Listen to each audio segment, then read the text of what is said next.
Hello and welcome back to our channel. So today in this video we will be discussing about how to sign up in your Yahoo Mail.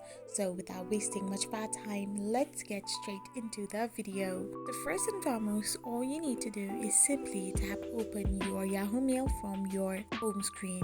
Once you open your Yahoo, you need to now tap on sign up option and then hit the continue button.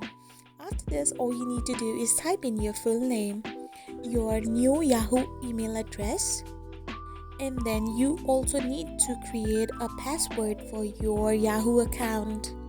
After all of this is done, you need to then type in the date of birth according to the date, month, and year.